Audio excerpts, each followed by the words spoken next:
seen a lot of requests on Facebook lately of people new to drone fishing, which I am too, but they've been asking the same question I asked, which was, how should I properly set up my drone to drop bait?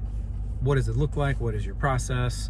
I don't know if I do it right, but what I've tried seems to be working for me. So I'm driving over to a little area in our neighborhood where I've got some space.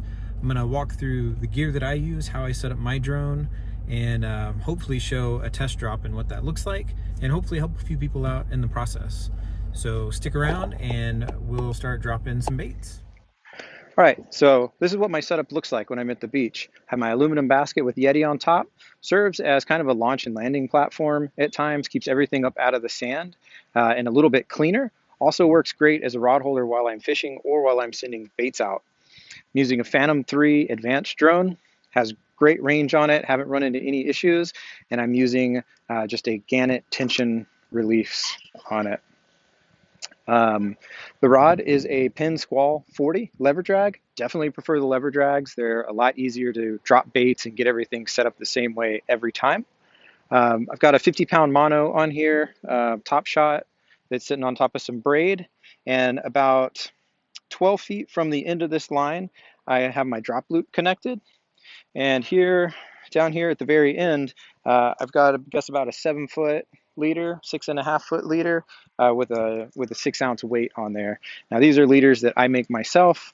I find it fun. I might make a video on how I do those if anyone's interested.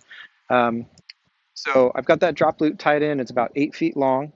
Typically what I would do here is I would bait my line. I've got my weight. I put my stingray, my mullet, my whatever, and then I stretch the line out until it's tight.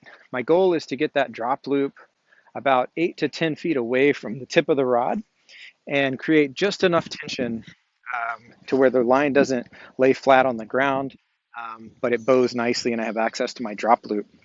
So the important thing here with this lever drag is I've set the drag very loose to where the drone can pull that out without releasing the payload.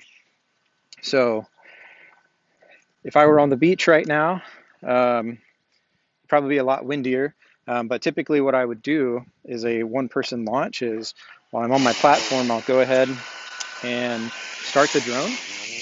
I'll do a hand launch, nice and easy. For myself, I always fly it out a little bit and let it hover. You want to let it hover because you want to understand that GPS mode is active, and you know that in the wind it's not going to come back and hit you in the face. So I'll try to get the drone down to a level where I think I can easily clip my line onto it. I'll take my controller in my left hand, the control hand.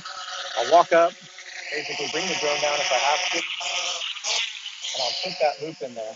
I always hold the loop because I'm paranoid it'll get sucked up into the props. So I'll go up nice and slow just to build some tension. And as it starts to go up on a very heavy load, sometimes I'll drag that bait back. In this case, I don't really have to because it's just 6 ounces. So as you can see, this is going up, up, up, up. And I'm about 20 yards height right now. And I'll run it about 20 yards, anywhere from 20 to 75 yards in height. Drone's still hovering, and then what I'll do is I'll start sending the bait out. And I'm watching on the camera right now, seeing exactly where I want to drop it.